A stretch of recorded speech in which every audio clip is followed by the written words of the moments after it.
Welcome to Coverage and Clarity with Jacques, the podcast where we break down protection, planning, and peace of mind so you can make confident decisions for the people who matter most. Welcome to Coverage and Clarity with Jacques.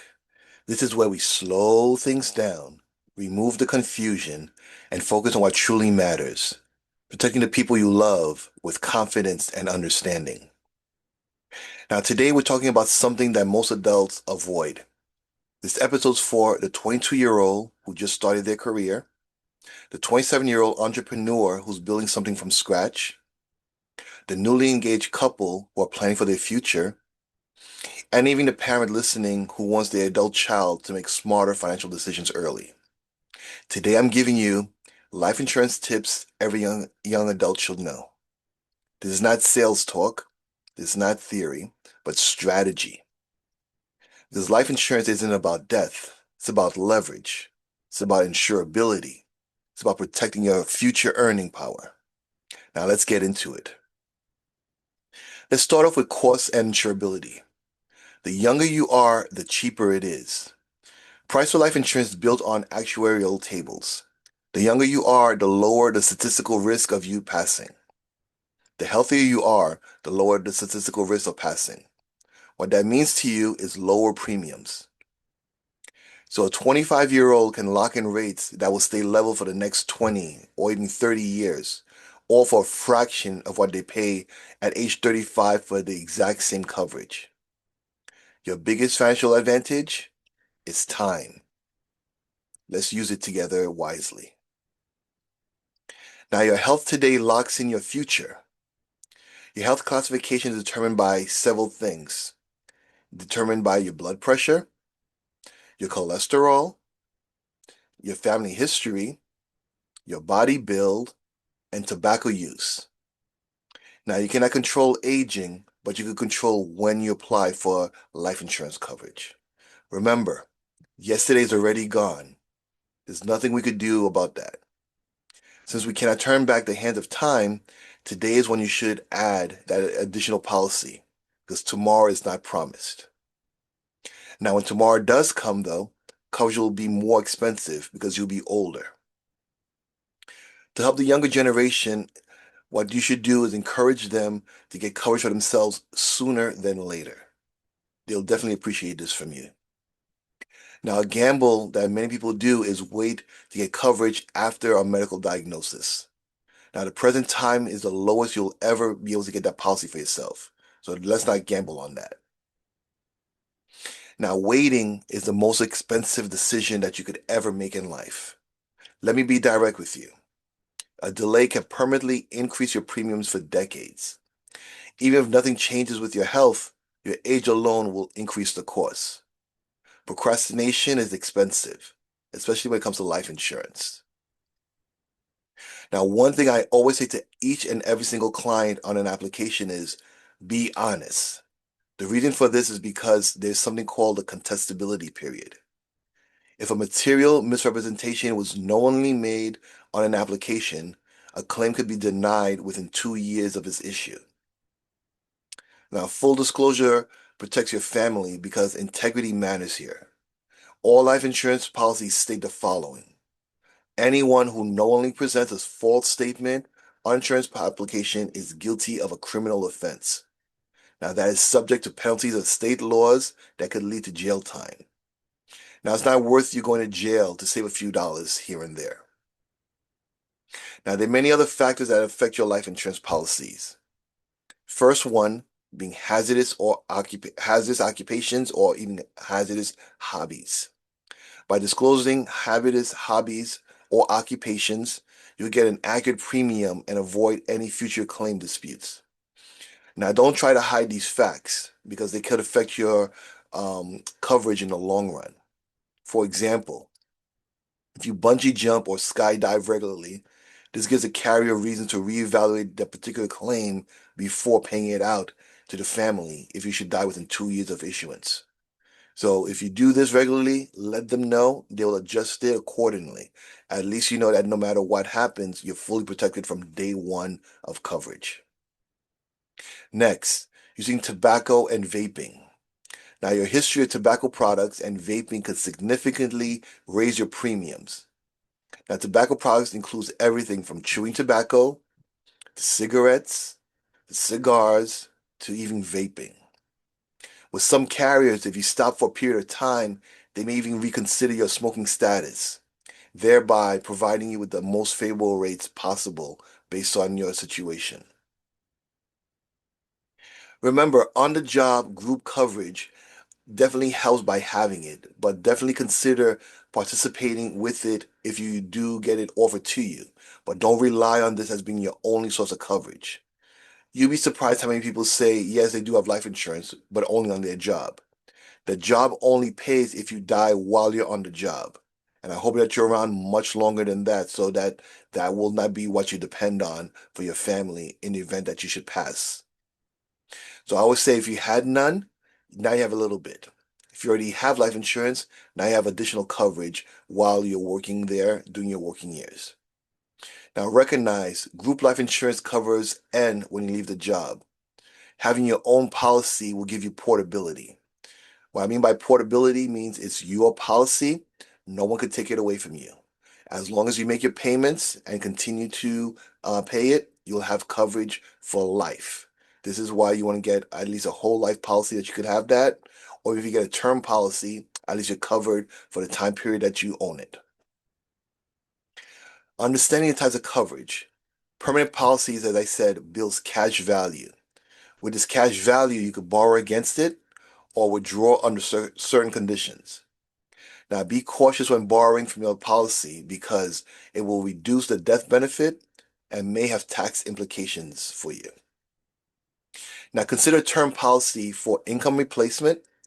What this means is if you were to pass, you want to have at least 10 to 15 times your annual income for your family. So the term policy will definitely cover that. That will give your family time to get back on their feet upon your loss. Consider permanent policy for estate planning or business needs. Now, speaking of business needs, if you own a business, what you should do is explore a buy-sell or a key person insurance to protect your operations. Now, what a buy-sell agreement does, it allows you as a business owner to insure the other business owner with you, your co-business owner, so that if either of you should pass, the money that's from the life insurance will help run the business. Because the one thing that one business owner does not want to do is to go into business with the other person's family. So by having a buy-sell agreement, if one person should pass, the other business owner will definitely get the money and they could do whatever they choose to, whether it be to get a new partner or use that to help run the business. Now, key person insurance is the important person on a business.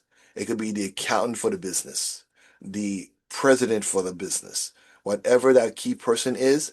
By having a key person insurance on them in the event of their passing, this will allow the company to continue on while they look on for someone else to replace them. So either way, the business will continue running smoothly. So this is why any business owner should have a buy-sell agreement for themselves, as well as key person insurance for the person in their business that helps run it. Now, remember, your debts do not die when you die. If you have student loans, you should know that your co-signer will become responsible for your loans in case of your death. Now, the life insurance will help cover that. So you want to make sure that you coordinate it with emergency savings, retirement, and any debt management, because these are all things that your life insurance will cover. So you want to make sure that that's all fully done at any time you have any loans with a co-signer. You want to make sure you name your beneficiaries wisely. Name both a primary and contingent beneficiary to avoid probate complications. Now, your primary beneficiary is the person or persons that you choose to take the funds upon your passing. They're the primary people for that. That means that they will take care of your funeral expenses. They'll be the ones you leave the money to, etc. What a contingency beneficiary does, in the event your primary beneficiary should predecease you and they're not around, they in turn will inherit the money that was left by you. So you always want to make sure that you have a primary person, and in the event he or she's not there, a contingency person to make sure that they get the funds.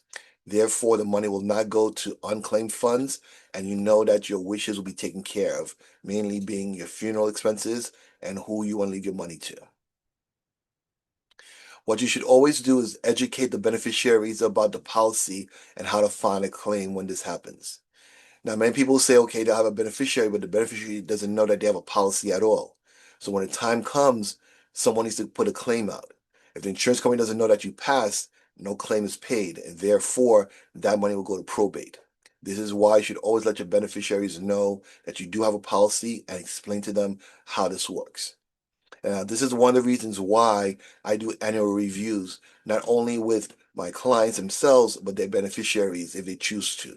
Therefore, everyone knows what needs to be done if and when the time comes to make sure that everything runs smoothly as possible. So by me reviewing with them on an annual basis, at least they could add more coverage if need be. The beneficiaries, I could meet with them directly as well, and even insure the beneficiaries for their own policies. So this is all reasons why you want to make sure the beneficiaries know that your policies are there in existence. You want to keep your beneficiary designations up to date after major life events, such as a birth, a marriage, or even after a divorce. Now, you'll be surprised how many people do not change their beneficiaries after divorce. So now what happens is the ex-spouse is the one who gets the money, while the new spouse may not. So this is why you always want to make sure on your annual reviews that you review your beneficiaries and update them as soon as possible. So by reviewing your policy periodically, understand two main types of things happen. You make sure that everything's up to date, and then you're sure that you have the right amount of coverage. Now, one of the things that I go through on all annual reviews is to make sure that you understand the two major types of policies. Your term policies, which will cover you for a set period, 10 to 30 years, which may be covering the mortgage, for instance, making sure there's excess money there for the children if they're still of school age. And then with your whole life policies, make sure that that lasts for a lifetime. As long as payments are made on it, you will have the cash value as well as a policy to last a lifetime, no matter when a person passes. So as I mentioned before, reevaluate the coverage if you get remarried, get divorced, have children, or change careers. Make sure that the policy still fits your needs. Keep a copy of your policies and store the contact details in a secure, accessible place for your beneficiaries to find. Now, be sure to use my family data guide and last will and testament, which I provide to all my clients. By doing so, you know that all the information is clearly listed and they know where it is. One thing I always tell everybody is understand the structure of their policies. Because remember, not all policies are built the same. The term policies will protect you during the high responsibility years. This is the window of time, 10, 20, or even 30 years. It's designed for income replacement, meaning that if you're gone, at least your family will have the income that you would have provided for those 10, 20, 30 years going into the future. Mortgage protection. In the event of your passing, you want to make sure that your family keeps the roof over their head and not lose it. So with the term policies, it'll make sure that the mortgage is paid off immediately upon your passing. Raising children. If you have minor children, you want to make sure that they have money for at least college or maybe even a little past that point to make sure that they get their lives on track as well. This is why you want to make sure that you have coverage for that. And debt coverage, as I mentioned before, any debts you have still need to be paid, whether it's student loans, car loans, mortgages, or other credit card debts. You want to make sure that that's all covered. This is where your term policies come into place to make sure that they cover these what's basically incidentals, but stuff that everyone has and then you have every single day in your life. So what it does, it gives you maximum coverage for minimum premium. So term policies in this case, it's very efficient. Now your whole life policy, as I told you, is permanent. It'll cover you for your entire lifetime. It'll build cash value. Your premiums are fixed. Your death benefits guaranteed, and the cash grows tax deferred.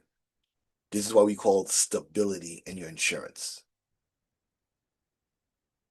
Now, as I mentioned earlier, your employer coverage does not give you ownership. Group coverage works through you being there on the job and passing while you're there. It usually pay about 1 to 2 times your salary. And if you leave your job, coverage ends immediately. The same day that your last day is there is the same day your coverage occurs.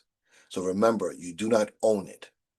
With personal coverage, you have total control of it and it's portable. It is yours to take with you. It's yours no matter what job you have. The only thing you have to be responsible for is continuing payments. You continue payments, you have the policy for life. Now, one thing I always tell people is learn to use your life insurance policy strategically. Now, let's elevate this conversation that I've been having with you. Life insurance is not just for protection, it could be a lifetime strategy. Now, understand, permanent policies have a cash value and a death benefit. Now, a death benefit is what your beneficiary receives. So if you have a policy for $50,000, $100,000, $1 million, whatever that is, that's what your beneficiary will receive upon your passing. Cash value is the living component of your policy that you have control over. Now, with a cash value, you can use it for whatever you want to. You can take loans against it. You could borrow against it. You can let it grow. You can use it in retirement. So by having that, especially on an IUL, an Index Universal Life, where you get bigger cash value within your whole life policy, you could use that for yourself while you're alive. But once you pass, the only thing that the beneficiaries will get is the death benefit minus any loans equals what they receive. So remember, they are not the same for all parties. So this is, therefore, I always explain to people exactly what the difference is between the cash value equivalent that the owner uses and the death benefit that the beneficiaries use. Now, permanent policies could be used as a financial tool. Now, used properly, it could support your retirement.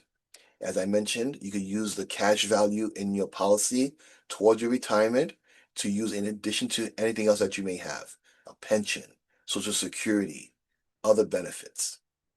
Business planning, as I mentioned earlier, key person insurance and buyout insurance, meaning that if anything happens to you as the owner of the business, money will fund the replacement for either a buy-sell agreement or key person insurance to help keep your business running. Estate liquidity. This is where you have access to funds, basically your cash value that you as the owner could use while you're alive. And of course, wealth transfer is when your beneficiaries get the funds that came from your life insurance policies. So these are all stuff that's in there. So you want to structure everything. And by structuring everything, it becomes a powerful if used properly. Now, what a lot of people don't realize, life insurance policies have living benefits. Now, with the living benefits, you could have an accelerated death benefit. What that means is if the doctors deem that you have less than 12 months to survive, you can use some of your death benefit while you're alive. Now, someone may say, why would I want to use a death benefit while you're alive? Well, you could use that to spend time with your family. Make sure you take that last vacation trip together. Make sure that debts that you may have outstanding are paid for so that when the time does come, what's left over from the death benefit goes directly to your beneficiaries to pay for either your funeral itself or to leave for them if you already use money for that on a pre-planning your funeral payments. So this is how it helps you throughout. So that's protection beyond your death. You can use it while you're alive as well. Now, one technique I teach my clients is what's called the DIME formula. D is for debt. I is for income replacement. M is for mortgage. E is for education. What you do is you add all those numbers together, the total debt, how much money you want to leave to replace your income, the mortgage amount, and any education fee that you want to leave for your children. This gives you a realistic number of how much coverage you need. This is not a guess, but instead a real calculation to go by. Now, based on either the amount of money or the amount of time you have, you could build up to getting the full amount, but at least you know what your full amount of coverage would be if you had it all to do today. Show real life responsibilities. Now remember, debt does not go away if you die. So this includes any student loans you may have, any cosigns for car loans, any cosigns for mortgages, any credit obligations. Someone's still responsible for all these debts. This is why you need to plan accordingly to make sure your life insurance covers these debts so you do not leave these debts to anybody else. Now, if anyone depends on you, such as a spouse, a partner, a child, or even an aging parent, your income needs to be replaced. And this is why you want to make sure there's enough life insurance to do so. Now, many people think that being single is no reason to wait to get insurance. Remember, your insurability is an asset.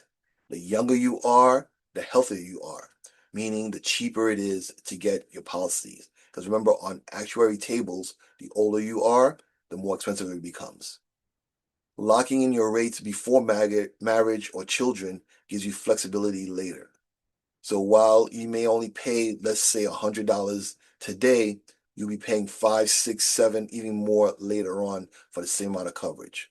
The earlier you get it, the better it is. You future-proof yourself as well. When are you most healthy?